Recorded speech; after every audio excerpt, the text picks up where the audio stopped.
5வது அதிகாரம் பக்கம் 301.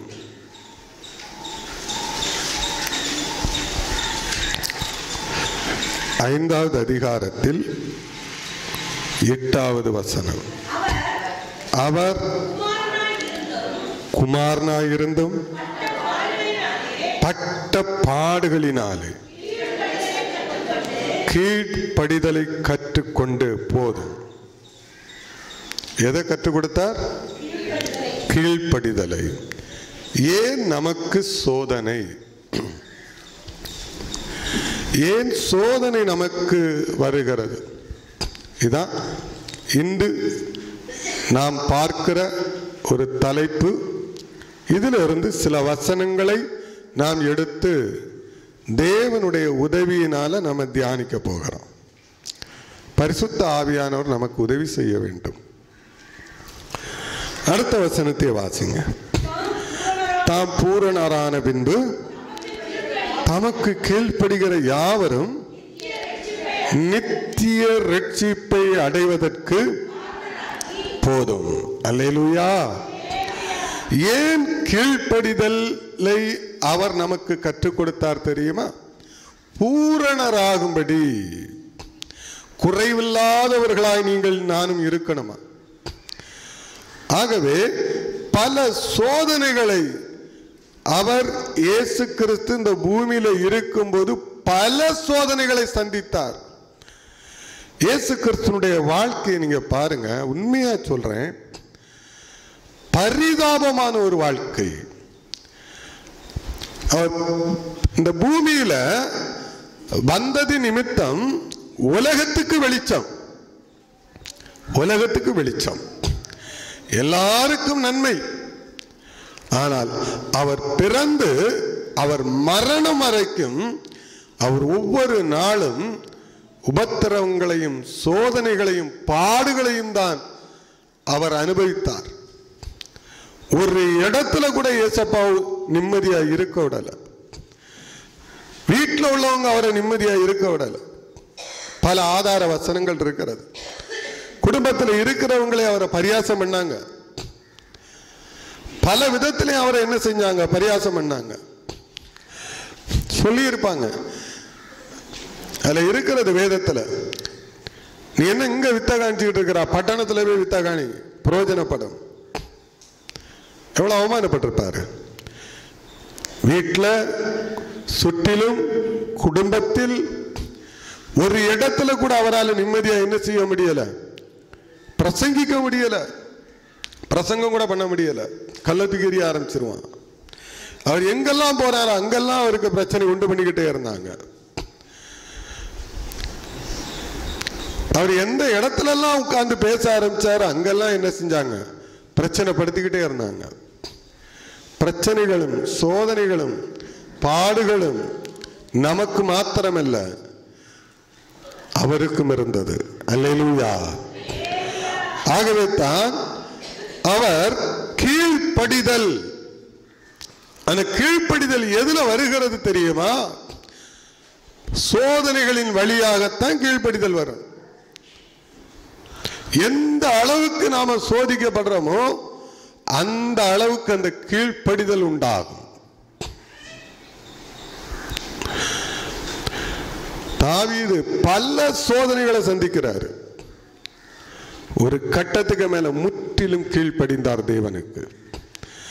அவர் முற்றிலும் கீழ்ப்படிந்த உடனேதான் தேவனுடைய அந்த பரிபூர்ணமான வார்த்தை அவருக்கு உண்டாகிறது. அவருக்கு முடிவை பார்த்தீங்கன்னா பூரணமா போய் முடிச்சாரு. ஒரு மனுஷனுடைய துவக்கம் எப்படி இருக்கிறதுங்கிறது முக்கியம் அல்ல. உங்க ஆவிக்குரிய வாழ்க்கையில முடிவு அது சரியா போய் முடியணும். தேவன் உங்களுக்கு கீழ்ப்படிதல் வருகிறது வரைக்கும் என்ன செய்வார்? சில நேரங்கள்ல பல சோதனைகளை உங்களுக்கு உண்டு பண்ணிக்கிட்டே இருப்பார். நான் சொல்றது உலகத்தில் இருக்கிற மனிதர்களுக்கு அல்ல, தேவ பிள்ளைகளுக்குத்தான் சோதனை. யாருக்குன்னு கேட்டீங்கன்னா கர்த்தரை நேசிக்கிறவர்களுக்கு தான் சோதனை, அவரை விரும்புகிறவர்களுக்கு தான் சோதனை. இஸ்ரவேல் ஜனங்களை பாருங்க, பலவிதமான சோதனைகளை அவருக்கு கொடுத்தாங்க. கீழ்ப்படிவான்னு. ஆனா அவங்க கீழ்ப்படியல. நியாய தீர்ப்பு அங்கே உண்டானது. நியாய தீர்ப்பு தேவ பிள்ளைகளுக்கு அல்ல. நியாய தீர்ப்பு மணவாட்டிக்கு இல்லை. மணவாட்டிக்கு நியாய தீர்ப்பு இல்லை. மணவாட்டி என்பவள் அவள் முற்றிலும் தேவனுக்கு கீழ்ப்படிந்து இருக்க வேண்டும். ஒரு சபைக்குள்ள அதிகமான சோதனையை கர்த்தர் உண்டு பண்ணார்னா ஏன் தெரியுமா உண்டு பண்ணுகிறாரு? அந்த சபை முற்றிலும் தேவனுக்கு கீழ்ப்படிவதற்காக. அல்லேலூயா. ஒருவேளை அந்த சபையில் இருக்கிற ஜனங்கள் கீழ்ப்படியாவிட்டாலும் அந்த ஊழியக்காரன் முற்றிலும் டோட்டலா சரண்டர் ஆகணும் கர்த்தருக்கு முன்பாக. இந்த சோதனை எங்க வரும் தெரியுமா? தேவனை நேசிக்கிற சபைக்குள்ளதான் அதுவும் வரும்.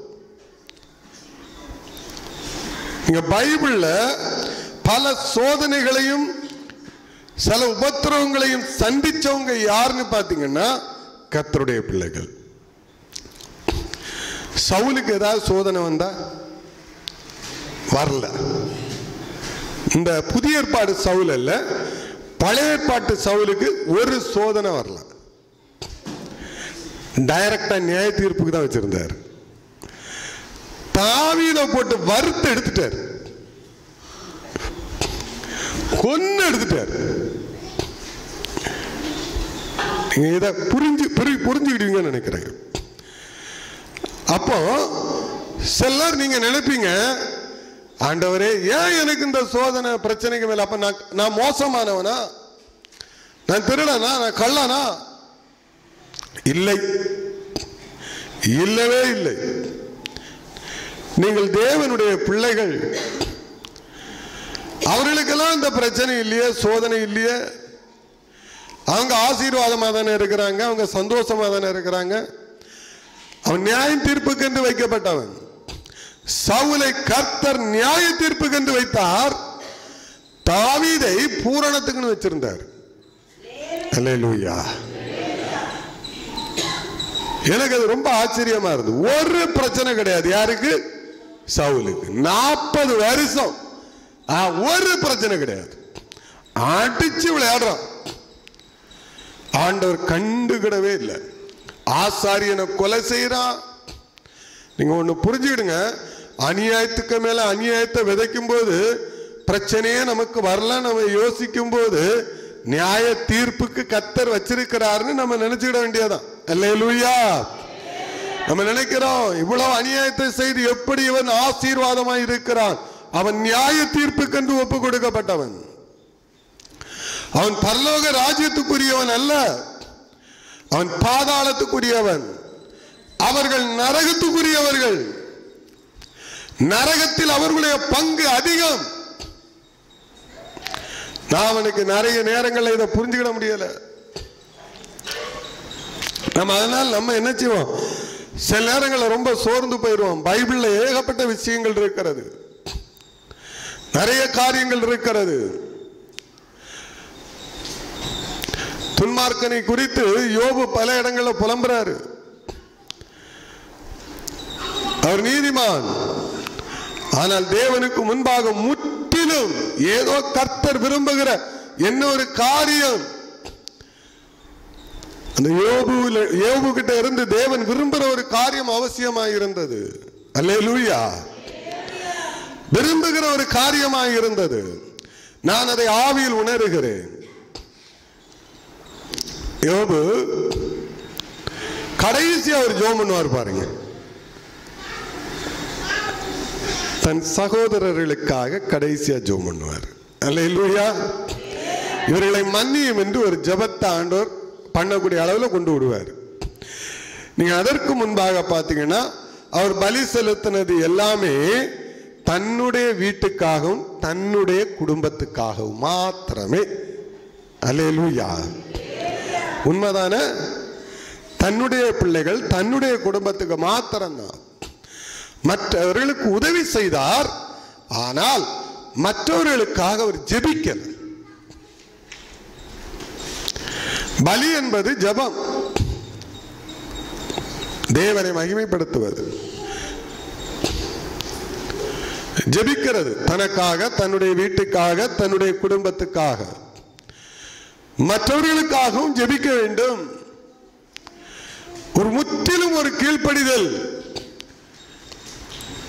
அதான் சோதனை, ஏகப்பட்ட சோதனை சோதனை சோதனை, கடுமையான சோதனை. யோபுடைய சோதனையெல்லாம் ஒரு மனுஷன் தாங்க முடியாது. பேசலாம், சும்மா நம்ம பிரசங்கம் பண்ணலாம் அதை, ஆனா அந்த அதெல்லாம் தாங்க முடியாது. வேற ஒரு மனுஷன் என்ன செய்வான்? இயேசுவ தூச்சிக்கிட்டு என்ன செஞ்சிருவான்? சாத்தானுக்கு தன்னை ஒப்பு கொடுத்துருவாங்க. ஆனா அந்த சூழ்நிலையிலையும் பார்த்தீங்கன்னா தன்னுடைய நியாயங்களை அவர் பேசினார்.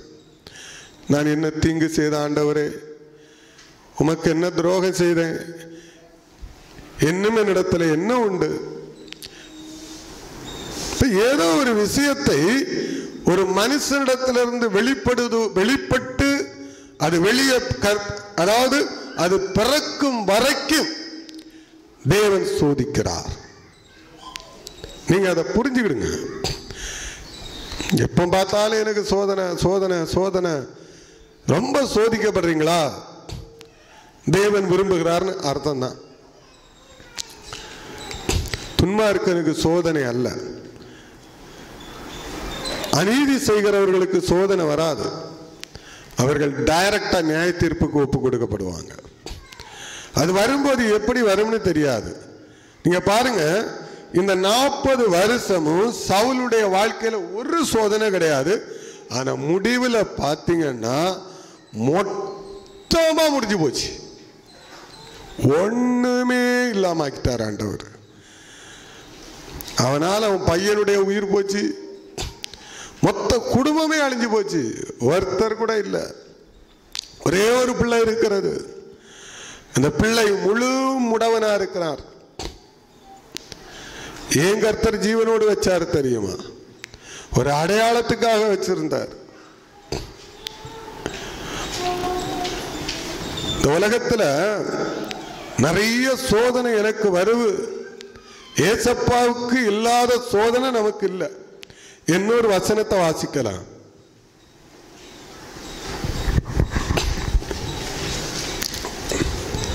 சோதனைகளை சகிக்கிறவன் பாக்கியவான். அப்ப என்ன சோதனைகள் வந்தாலும் கீழ்ப்படிதலை கற்றுக்கொள்வது நமக்கு தேவன் கொடுத்த ஆசீர்வாதம். அதனால நாம எப்படிப்பட்டவர்களாய் கர்த்தர் மாற்றுகிறார் என்றால், நித்திய ரட்சிப்பை அடைவதற்கு ஒரு கிருபை நமக்கு உண்டாகிறது. அந்த கீழ்ப்படிதலை நமக்கு கற்றுக் கொடுக்கிறார். பூரணத்தை நமக்கு என்ன செய்கிறார்? வைக்கிறார். சரி, இரண்டாவது ஒரு காரியம், சங்கீதத்தின் புஸ்தகம் 119வது சங்கீதம், 119வது சங்கீதத்தில் 8வது வசனம், பக்கம் 745.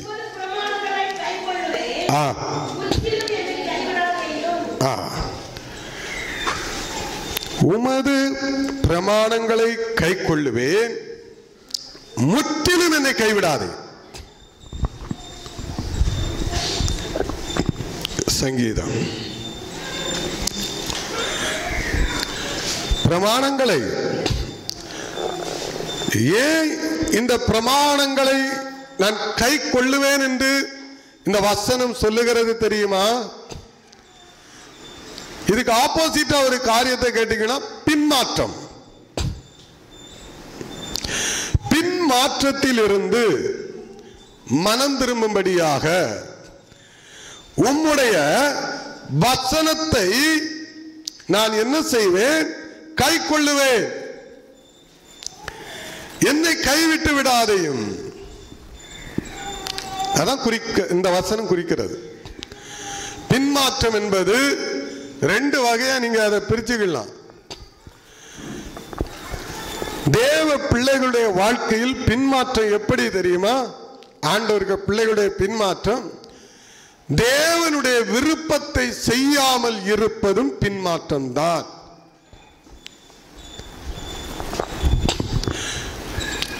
தேவனுடைய விருப்பம், நம்ம ஆண்டவரை தேடுறோம், சர்ச்சுக்கு வரோம், உபவாசிக்கிறோம், ஜெபம் பண்றோம், எல்லா விஷயத்திலையும் சரிதான். ஆனால் தேவன் விரும்புகிற காரியம் ஆண்டவராய் இயேசு கிறிஸ்து சொல்லுகிற அந்த பிரமாணங்களை கைகொள்ளுகிறது. இது பின்மாற்றம். இப்ப பின்மாற்றங்கிறது நீங்க என்ன நினைப்பீங்க? ஒரு மனுஷன் கிறிஸ்துக்குள்ள வந்து அவங்க பாவத்துக்குள்ள போகிறது தான் பின்மாற்றம். இல்லை, இங்கே சொல்லப்பட்டிருக்கிற பின்மாற்றம் யோனாவுடைய வாழ்க்கையில சொல்லப்பட்ட பின்மாற்றம். யோனாவை கர்த்தர் என்ன செய்யறாரு? கூப்பிடுறாரு. யோனா என்று சொல்லுகிறவர் தேவனுடைய மனுஷன், தேவனுடைய தீர்க்கதரிசி. அவரை கூப்பிட்டு சொல்றாரு, எப்பா, நினிவே என்று சொல்லக்கூடிய ஒரு பட்டணம் இருக்கிறது. இந்த பட்டணத்தில் போய் நீ இந்த நினிவேக்கு விரோதமாக தீர்க்க தரிசனம் சொல்லணும். இவரு கேட்டுக்கிட்டார். இப்போ தேவனுடைய வார்த்தை ஒவ்வொரு ஞாயிற்றுக்கிழமையிலும் பலிபீடத்திலிருந்து வருகிறது. ஊழியக்காரன் வாயிலிருந்து என்ன செய்கிறது? அது வருகிறது. அந்த வார்த்தை நீங்கள் கீழ்ப்படிய வேண்டும். மாத்திரமல்ல, அந்த வார்த்தை தேவனுடைய சித்தமாயிருக்கிறது, பிரமாணமாயிருக்கிறது. அதை நீங்கள் கைகொள்ள வேண்டும், நீங்கள் மனம் திரும்ப வேண்டும் என்பதுதான் அந்த வார்த்தை. அப்ப இந்த வார்த்தை யோனாவுக்கு சொல்லப்பட்ட உடனே யோனாவுக்குடைய அர்த்தம் என்ன தெரியுமா? யோனானா புறா, ரொம்ப பரிசுத்தமானவன். யோனா என்ன செஞ்சார் தெரியுமா? ஒன்னும் செய்யல. அவர் பின்மாற்றம் என்பது பீடி குடிக்கல, சிகரெட்டு குடிக்கல, வேற பாவங்கள் அவர் என்ன செய்யல, ஒண்ணுமே செய்யல. தர்சுங்கிற பட்டணத்துக்கு போகக்கூடிய ஒரு கப்பலை பிடிச்சாரு, காசு கொடுத்தாரு, ஏறி நிம்மதியா தூங்கிட்டாரு. வேற ஒண்ணும் செய்யல. இது ஒரு பின்மாற்றமா? இது ஒரு பின்மாற்றமா? ஆண்டவரை தூசிக்கல, வேற எந்த பாவமும் செய்யல, கர்த்தருக்குள்ளதான் இருக்கிறாரு. இப்பவும் யோனா தேவனுக்குள்ளதான் இருக்கிறாரு, ஒண்ணும் செய்யல. ஆண்டவர் இப்படி சொல்லிட்டாருன்னு சொல்லி மதுவான கடைக்கு போகல, ஆண்டவர் இப்படி பேசிட்டாருன்னு சொல்லி புண்பட்ட அந்த நெஞ்ச என்ன செய்யல, புகையை போட்டு என்ன செய்யல, ஆத்தல, பான்பராக் போடல, எதுவுமே செய்யல, எதுவும் செய்யல. அவர் போறாரு, கூலி கொடுக்கிறாரு, நீட்டா போய் கீழ்த்தளத்தில் போய் தூங்கிட்டாரு. சில நேரம் என்ன நடக்கும் தெரியுமா? உங்கள் நிமித்தம் உங்க வீட்டுக்கும் சோதனை வரும். அல்லேலூயா. கப்பல், அது இப்படியும் சொல்லலாம், அது ஒரு வீடு, அது ஒரு குடும்பம். சம்பந்தமே இல்லாதவன் அங்க கடந்து என்ன செய்யறான்? ஐயோன்னு சொல்லி கத்த ஆரம்பிக்கிறான். குடும்பமா இருக்கிறவங்களுக்கு கர்த்தர் சொல்லுகிறார், நீங்க எல்லாரும் உங்க வீட்டுல ரட்சிக்கப்பட்டவங்கன்னா எல்லாரும் தேவனுடைய வார்த்தைக்கு தயவு செய்து கீழ்ப்படிங்க. ஒருத்தருடைய கீழ்ப்படிதல் இல்லாமையினால சும்மா ஒன்னும் தெரியாதவங்களுக்கு, அவங்க வெறும் பாவம், அவனை ஏத்தி கூலி வாங்கி ஏத்தி கொண்டு போனது, அவங்க என்ன பாவத்தை செஞ்சாங்க? ஒன்னும் செய்யல. தேவ பிள்ளைகளுக்கு இது ஒரு எச்சரிக்கை செய்தி.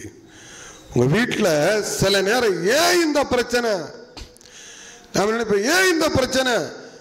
நான் நினைப்பேன், அடுத்தவன் சேவனை வச்சுட்டானா, எப்ப பார்த்தாலும் மற்றவங்க சேவனை வைக்கிறதுலையும் பில்லி சூனியத்திலையும் தான் நம்ம உட்கார்ந்துகிட்டு இருக்கிறோம். தயவு செய்து வீட்டுக்குள்ள இருக்கிற செய்வனையும் பில்லி சூனியத்தையும் கொஞ்சம் தோண்டி பாருங்க. பக்கத்து வீட்டுக்காரன் பண்ணிட்டான், சுடுகாட்டில் மண் எடுத்து என்ன செஞ்சான்?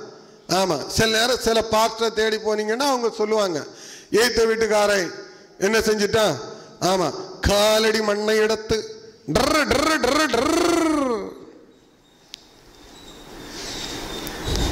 எதை எடுத்துட்டாங்களா? காலடி மண்ணை எடுத்து சுடுகாட்டில் போய் பல பூசைகளை கொடுத்து ஜெய் ஜக்கம்மா. என்னவா இது? தீர்க்க தரிசனமா? தீர்க்க தரிசனமா? சும்மா அது இதெல்லாம் உட்கார்ந்து நம்பிக்கிட்டு இருக்காதுங்க. மாந்திரிகம் பில்லி சூனியம் உண்மை உங்களுக்கு பண்ணி வச்சிருப்பாங்க. அது எப்படி பலிக்கும் தெரியுமா? உங்க வீட்டுக்குள்ள இருக்கிற ஒரு வேண்டாத நபரை வச்சுதான் பலிக்கும். ஹல்லேலூயா. இந்த ரகசியத்தை நீங்க புரிஞ்சு வச்சுக்கிடுங்க. நான் பேசல, கர்த்தருடைய ஆவியானவர் எனக்கு சொல்றதா அப்படியே சொல்றேன். நம்ம வீட்டுக்குள்ளதான் இருக்கும் சாத்தான்.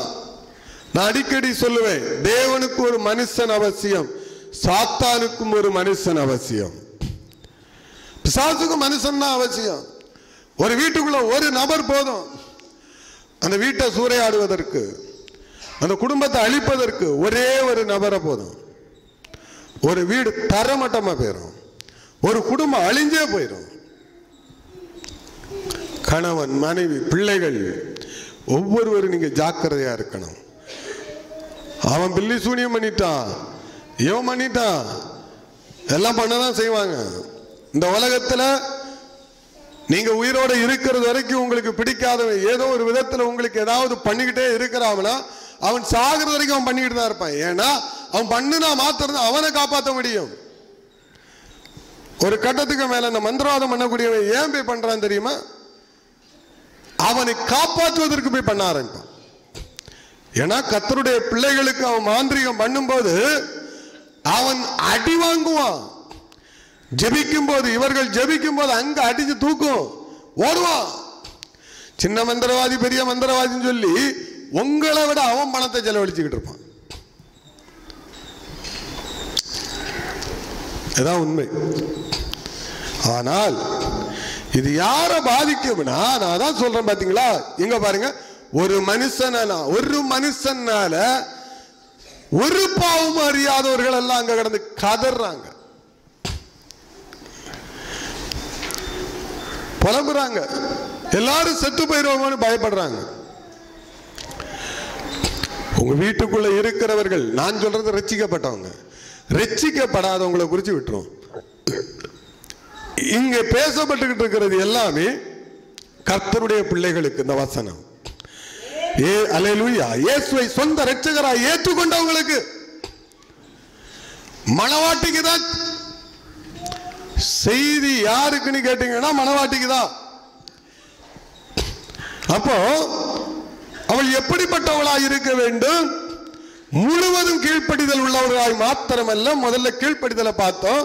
இரண்டாவது, எங்கே பின்மாற்றம், எந்த இடத்துல பின்மாற்றம் நமக்கு இருக்கு, இதை கொஞ்சம் ஆராய்ஞ்சு பார்க்கணும். பாருங்க, நிறைய விஷயங்கள்ல நாம கோட்டை விட்டுறோம்.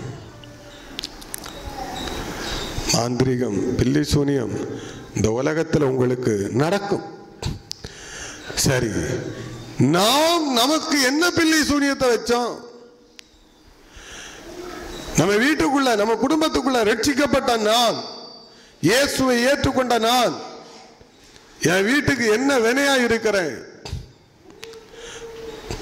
பாக்குறான். மனசுல ஆயாச்சு, எப்பா பிரச்சனை உங்ககிட்ட இல்ல, என்கிட்ட தான் பிரச்சனை. மனம் திரும்ப வேண்டியது நான் தான், நான் தான் மனம் திரும்பணும், நீங்க இல்ல. இந்த செய்தி உங்களுக்கு இல்லப்பா, எனக்குரியது. அவர்கள் புறஜாதிகள், அவர்கள் புறஜாதிகள், நான் தான் மனம் திரும்பணும். எனக்காக தான் உங்களுக்கு இந்த பிரச்சனை, எனக்காக தான் இந்த வீட்டில் இவ்வளவு பிரச்சனை, எனக்காக தான், என் நிமித்தம் தான் இந்த வீட்டில் இவ்வளவு தரித்திரம், என் நிமித்தம் தான் இந்த குடும்பத்தில் இவ்வளவு பிரச்சனை, கடன் பாரங்கள் எல்லாம் என்னாலதான். நான் சரியில்லை, நான் தான் மனம் திரும்பணும். குறை என்னிடத்துல.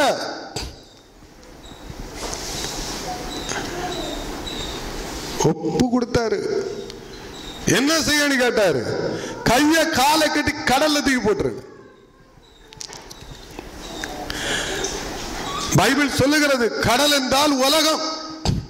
நான் ஆவிக்குரிய அர்த்தத்தோடு பேசுறேன். அல்லேலூயா. அந்த உலகத்துல தூக்கி யாரை தூக்கி எறிஞ்சாச்சு? யோனாவை தூக்கி எறிஞ்சாச்சு. அந்த உலகத்துல ஒரு மீனை கர்த்தரை ஆயத்தப்படுத்துறாரு. ஒரு பெரிய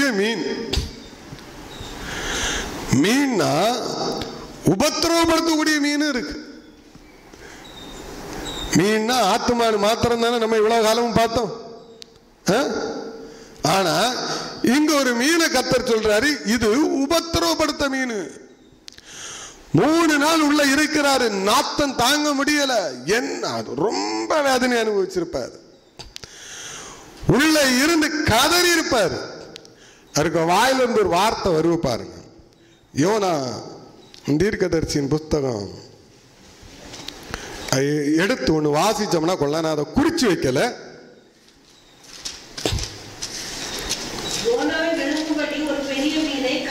ஆமா, அது இல்ல. அந்த அவரு கடைசியா அவரு சொல்றாரு 2வது அதிகாரத்துல 8 வாசி. 8 இல்ல 7ல இருந்தே வாசிங்க, அப்பதான் கொஞ்சம் அது நல்லா இருக்கும். என் ஆத்துமா என்னில் தொய்ந்து போகையில், என் ஆத்துமா, ஒரு நிமிஷம், என் ஆத்துமா ஒண்ணும் இல்லாம இப்ப தொங்கிக்கிட்டு இருக்கு, ஊஞ்சலாடிக்கிட்டு இருக்கு. எப்ப அத்து விழும்னு தெரியாது. முடிஞ்சு போச்சு. என் ஆத்துமா சோர்வடைந்து விட்டது. இதுக்கு மேல என்னால போராட முடியாது. இதுக்கு மேல இந்த மீனுடைய வயிற்றுல என்னால இருக்க முடியாது. எவ்வளவு கஷ்டப்பட்டு இருப்பாரு. உள்ள கடந்து புரட்டி எடுத்துட்டாரு. தொடர்ந்து வாசிங்க. அப்பொழுது என் விண்ணப்பம் உம்மிடத்தில் வந்து சேர்ந்தது. பொய்யான மாயையை பற்றி கொள்ளுகிறவர்கள் போதும். பொய் கடைசி காலங்களில் நிறைய பொய் வரும். தர்சு பட்டணத்துக்கு போகும்போது பொய் உபதேசத்தை நம்பி போறாரு. சொகுசா வாழலாம்னு போறாரு. இன்னைக்கு சொகுசா பிரசங்கம், சொகுசு பிரசங்கம்னு ஒரு பிரசங்கம் இருக்கிறது. நீங்க போனீங்கன்னா என்ன செய்வாங்க? ஆமா, 1 மணி நேரம் உங்களுக்கு என்ன செய்வாங்கன்னா இந்த வாக்குத்தத்த வசனங்களை எடுத்து வச்சு என்ன செய்வாங்க? உன்னை ஆசீர்வதிப்பார், உன்னை வாளாக்காமல் தலையாக்குவார், உன்னை கீழாக்காமல் மேலாக்குவார், உன்னை விடுவிப்பார், உன்னை அப்படி செய்வார், உன்னை இப்படி செய்வார். இப்படியே என்ன செய்வாங்க? 1 மணி நேரம் சொல்லிக்கிட்டு கர்த்தருக்கு ஒரு கைத்தட்ட கூட டங்கர டங்கர டங்கர டங்கர டங்கர டங்கர டங்கர. இதுக்கு இதை மிஞ்செல்லாம் போயாச்சு. கர்த்தருக்கு இப்போ ஓ போடுன்னு சொல்லியாச்சு. கர்த்தருக்கு என்ன செய்? ஓ போடு. ஆமா, அதுக்கு ஒரு அர்த்தம் சொல்றான். இவன் வாயில மண்ணள்ளி போடுறது. ஆமா, ஓன்னா ஓசன்னா, ஓன்னா என்னவா? ஓசன்னா சொல்லிட்டான். இந்த ஊழியக்கார பயல் இருக்கானு பாத்தீங்களா? தப்பா நினைக்காதுங்க. எல்லா ஊழியக்காரையும் சொல்லல. நல்ல ஊழியக்காரர்கள் தப்பு செஞ்சா ஐயோ நான் தெரியாம அதை சொல்லிட்டேன்னு சொல்லிக்கிட்டு போயிடுவாங்க. யோனால நீங்க பைபிள்ல உள்ள ஒவ்வொரு பரிசுத்தவான்களும் பாருங்க, இவங்களை மிஞ்சி யாரும் கிடையாது. அவங்க தவறு செய்யும் போது தேவ சமூகத்தில் உட்கார்ந்து அழுது புலம்பி ஆண்டவரே நான் ஒரு பாவின்னு சொல்றாங்க, அப்படிதானே? ஆனா இந்த இவர்கள்லாம், இந்த துன்மார்க்கர்கள் அப்படி சொல்ல மாட்டான். அதுக்கு ஒரு விளக்கம் கண்டுபிடிப்பான் புதுசா. ஓன்னா ஓசன்னா, ஈனா ஈயன்னா, ஊனா ஊன்னா. கள்ள பாய்க்க நான் நிறைய பேரை பார்த்துட்டேங்க. தப்பா நினைக்காதுங்க. இந்த பைபிளை ஒரு தவறை செஞ்சுக்கிட்டு அதை சுட்டி எடுப்பாங்க பாருங்க, அப்படி கரைக்கி எடுப்பாங்க. எனக்கு தெரிஞ்ச ஒன்னே ஒண்ணு, இயேசு இப்படிப்பட்டவர், அவர் நல்லவர். அல்லேலூயா. ஆமா, அவர் இப்படிப்பட்ட தேவையில்லாத காரியங்களை எல்லாம் அவர் பேச விரும்புகிற தேவன் அல்ல. ஆண்டவர் உங்களை என்னை ஓப்படுவதற்கு கொண்டு வரல. உட்கார்ந்துக்கிட்டு கை தட்டுறதுக்கு கொண்டு வரல. உங்களையும் என்னையும் பரிசுத்த மணவாட்டியாக மாற்றும் போது சமாதானம் நீங்க எடுக்கிற அந்த கிளி ஜோசியம் இல்லை. அல்லேலூயா.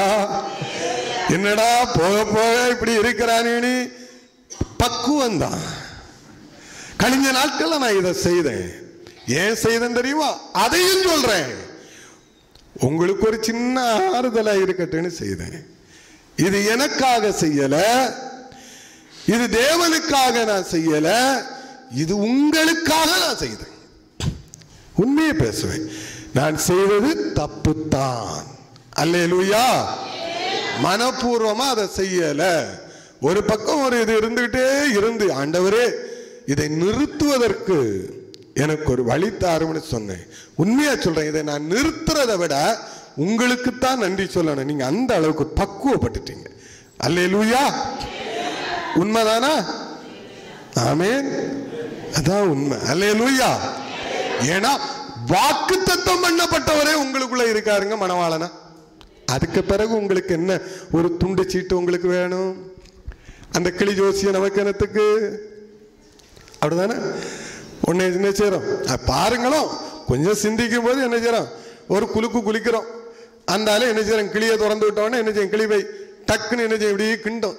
கிண்டி ஆமா அதுக்கு ஒரு பேர் வச்சிருப்பாங்க, மின்னலு அன்னம் கிண்ணம்னு வச்சிருப்பாங்க. இடுமா அப்படின்னு சொன்னோன்னா அது என்ன செய்யும், கிடு கிடு கிடு கிடுன்னு என்ன செய்யும், குறைஞ்சி போட்டு உன்னை எடுக்கும். நல்ல காலம் பிறந்திருக்கு, நல்ல காலம் பிறந்திருக்கு. அல்லேலூயா. உங்களுக்கு என்னைக்குமே நல்ல காலம் தான். போதுமா? அல்லேலூயா. நல்லா புரிஞ்சுக்கிடுங்க. நமக்கு தேவன் என்னோடும் உங்களோடும் இருக்கிறது வரைக்கும் நல்ல காலம். அல்லேலூயா. இந்த துண்டு சீட்டுல நமக்கு ஒரு நல்ல காலம் வரப்போறது கிடையாது. இந்த வேதத்தில் இருக்கிற எல்லாமே நீங்கள் சுதந்திரித்துக் கொள்ளக்கூடிய வாக்குத்தத்தம். இது உங்களுக்குரியது. அதுல ஒண்ணு இல்லை உங்களுக்கு, எல்லாம் உங்களுக்கு தான். பைபிள்ல உள்ள எல்லா ஆசீர்வாதமும் கர்த்தருடைய பிள்ளைகளுக்கு தான். இந்த புதிய ஏற்பாட்டு காலத்துல வந்தீங்கன்னா வாக்குத்தத்தங்கிறது அப்போஸ்தலர் நடவடிக்கைகளுக்குள்ள போயிருதா இல்லையா? அல்லேலூயா. அதான் வாக்குத்தத்தம்.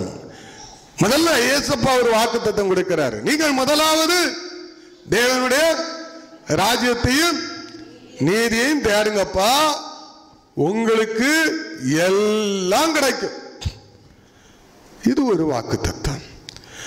அடுத்தது ஒரு வாக்குத்தத்தத்தை கொடுக்கிறாரு. நீங்க எல்லாரும் எருசலேம்ல போய் கூடி இருங்க. நீங்க சாகிறது வரைக்கும் வழி நடத்தக்கூடிய ஒரு பெரிய ஆசீர்வாதம் இன்னைக்கு உங்களுக்கு கிடைக்க போகுது. சொன்னாரா இல்லையா? அல்லேலூயா. பெரிய வாக்குத்தத்தம். அதை மிஞ்சின வாக்குத்தத்தம் ஒண்ணுமே கிடையாது. அந்த வாக்குத்தத்தம் தான் உங்களையும் எனக்குள்ளாக இருக்கிற பரிசுத்த ஆவியானவர். அல்லேலூயா. இதை மிஞ்சின வாக்குத்தத்தம் ஏதாவது வேணுமா? உங்களுக்குள்ள பரிசுத்த ஆவியானவர் வேணுமா? இல்லைன்னா நான் என்ன செய்யணுமா, கிளி ஒரு துண்டடுமா அப்படின்னு சொல்லணுமா?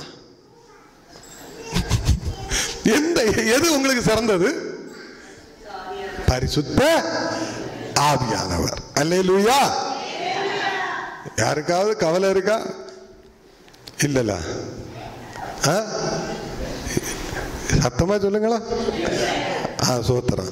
ஏன்னா உண்மையா சொல்றேன், நீங்க இதெல்லாம் இந்த அளவில் நீங்க தாண்டீங்கனாலே நான் 100க்கு 100 சொல்ல முடியும், முழுமையா நீங்க தேவனை நம்ப ஆரம்பிச்சிட்டீங்கன்னு அர்த்தம். அல்லேலூயா. ஒரு துண்டு சீட்டை நீங்க நம்பல, நீங்க முழுக்க முழுக்க தேவனுடைய வார்த்தையை விசுவாசிக்க ஆரம்பிச்சிட்டீங்கன்னு அர்த்தம். அவர்களுக்கு எதுவும் அவசியம் இல்லை. தேவனோடு முழுசா நடக்கிற ஒரு மனுஷனுக்கு தீர்க்க தரிசனமே அவசியம் இல்லை. தெரியுமா உங்களுக்கு? அப்போஸ்தலனாகிய பவுல ஒருத்தர் சொல்றாரு, நீ எருசலேமுக்கு போனா இப்படி கட்டப்படுவா. சிரிச்சுட்டே காட்டிட்டு இருக்காரு. ரொம்ப சந்தோஷம். எல்லாரும் அழுதாங்க, எப்பா போவாதப்பா போவாத போவாத போவாத. அந்த தீர்க்க தரிசனம் உண்மைதான். தீர்க்க தரிசனம் உண்மை. இன்னைக்கு சொல்ற மாதிரிப்பட்ட தீர்க்க தரிசனம் இல்ல, அது பொய் இல்ல, உண்மை. பவுலுக்கும் தெரியும் அவர் சொல்றது உண்மை. அந்த தீர்க்க தரிசனத்தை கேட்டு பவுல் ஏதாவது நினைச்சாரா?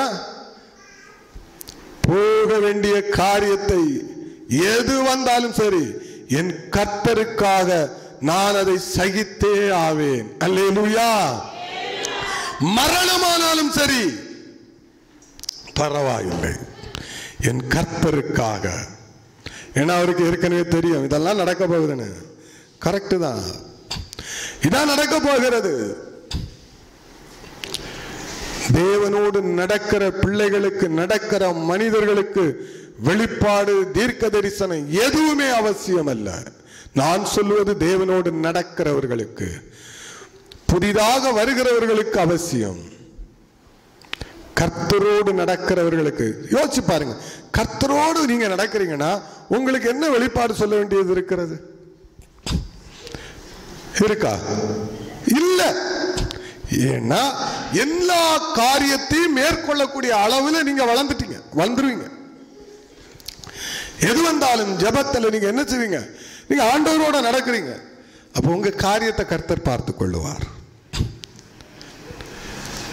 யோனாவை தூக்கி உள்ள போட்டாச்சு, பொய்ய நம்பி போயிட்டேன், ஆசீர்வாதத்தை நம்பி. இன்னைக்கு ஆசீர்வாதத்தை நம்பி எத்தனை பேர் போறாங்க தெரியுமா? இன்னைக்கு பாருங்க, ஏகப்பட்ட போஸ்டர்ஸ், நிறைய வால் போஸ்டர் ஒட்டிக்கிட்டு இருக்கிறான்.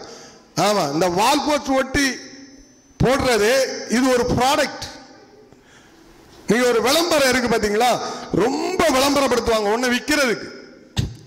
எப்படி இவனுக்கு பின்னாடி போனா இந்த வருஷம் என்ன செஞ்சிடும்? உங்களுக்கு கடன் தொல்லைகள் மாறிடும், உங்க தரித்திரம் மாறிடும். நீங்க வேலை செஞ்சாதான் உங்களுக்கு சாப்பாடு.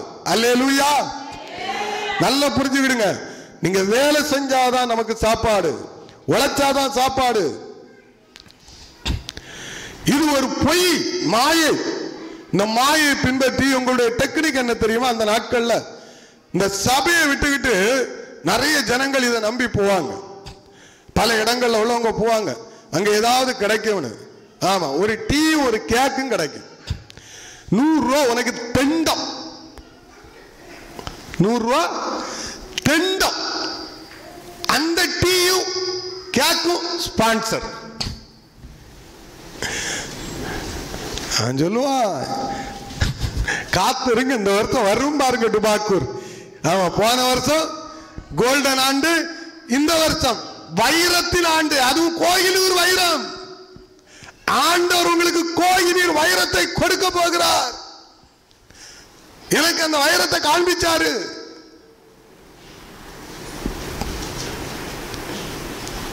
தீர்க்க தரிசனம் நான் சொல்லட்டா? பைபிள்ல உள்ளத வருகிற நாட்களில் இதை விட அழிவா காண்பீங்க வேதத்தின்படி. அல்லேலூயா. கர்த்தருடைய பிள்ளைகளும் வஞ்சிக்கப்படுவாங்க இனிமே.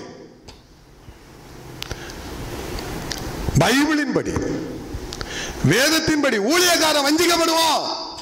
நிறைய பேர் வஞ்சிக்கப்பட்டு தான் இருக்கிறான், ஆனா தெரியல அவனுக்கு நான் வஞ்சிக்கப்பட்டிருக்கிறேன். ஆரம்பத்தில் நல்லாதான் ஊழியம் செய்தாங்க, உண்மையா ஊழியம் செய்தாங்க. நாட்கள் போக போக என்ன செய்யறாங்க தெரியுமா?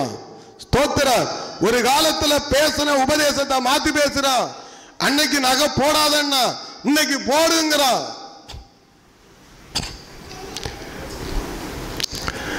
இனி ஒரு கட்டம் வரும், ஞான ஸ்நானம் எடுக்க வேண்டிய அவசியம் இல்லை. ஸ்தோத்திரம் வரும். அடுத்தது ஞானஸ்தானத்துல புதுசா ஒண்ண கண்டுபிடிச்சிருக்காங்க தெரியுங்களா உங்களுக்கு? ஒரு ஊழியக்காரன் புதுசா ஒண்ண கண்டுபிடிச்சிருக்காங்க தெரியுமா? பக்கெட் ஞானஸ்தானம். எங்கேயாவது பார்த்துருக்கிறீங்களா? ஆமா, தலையில கொஞ்சம் தண்ணியை வர தலையோட ஊத்துவான். அது நீ ஊத்ததுக்கு என்ன, நானே ஊத்திக்கிடுவேனே. இது ஊத்ததுக்கு ஒரு ஆளா? புதுசா நான் பொய் பேசல, நடந்துகிட்டு இருக்கிறது. வரும் பொய் உபதேசங்கள், வஞ்சிக்கிறது. இன்னொன்னு, ஜனங்களுக்கு எது ஈஸியோ அதைத்தான் செய்வாங்க. உண்மையா பொய்யா? கஷ்டப்படுற காரியங்களை செய்வாங்களா? இன்னைக்கு பாருங்க, உழைச்சி சம்பாதிக்கணுங்கிறத விட திருடி சம்பாதிக்கணும், ஏமாத்தி சம்பாதிக்கணுங்கிறது தான் நிறைய பேர் இருக்கிறாங்க. புரியுதா உங்களுக்கு? ஏமாத்தி மனுஷன் இன்னைக்கு கஷ்டப்பட்டு உழைச்சி என்ன செய்ய மாட்டேங்கிறாங்க? சம்பாதிக்கணும். இன்னைக்கு இருக்கிற வாலிபர்கள் புதுசா இன்னைக்கு படிச்சு இருக்கிற பையன்மாரை நீங்க பாத்தீங்கன்னா உழைக்கணும்னு என்ன நிறைய பிள்ளைகளும் கிடையாது. சும்மா வரணும், காசு ஏதாவது ஒரு விதத்தில் வரணும், அதைத்தான் யோசிச்சுக்கிட்டு இருப்பாங்க.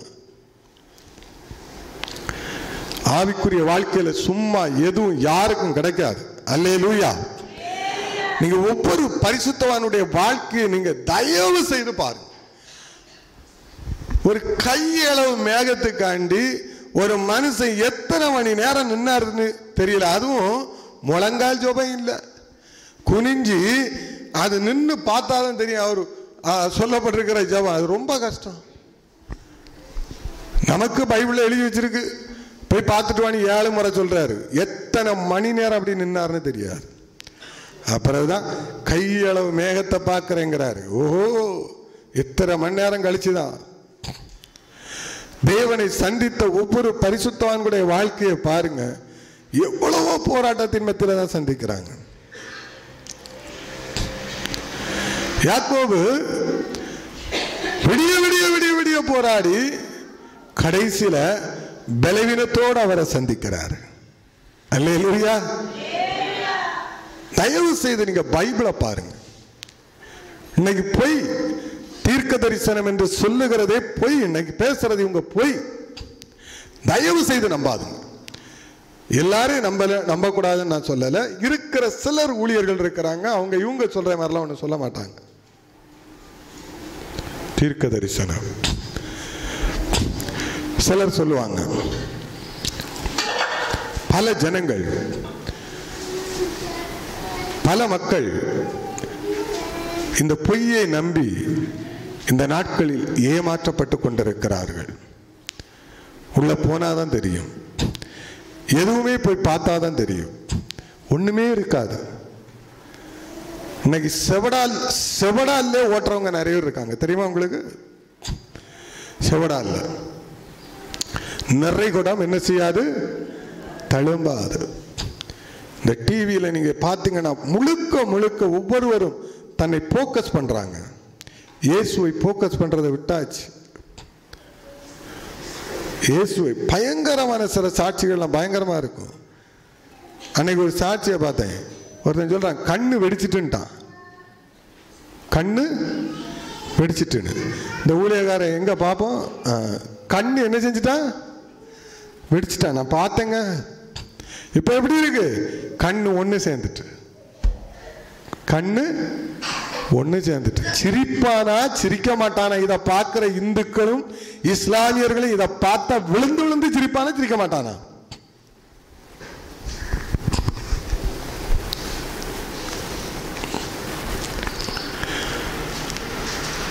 எனக்கே கொஞ்ச நேரம் குழப்பம் வந்துட்டு, இது என்னடா புது வியாதியா இருக்கு.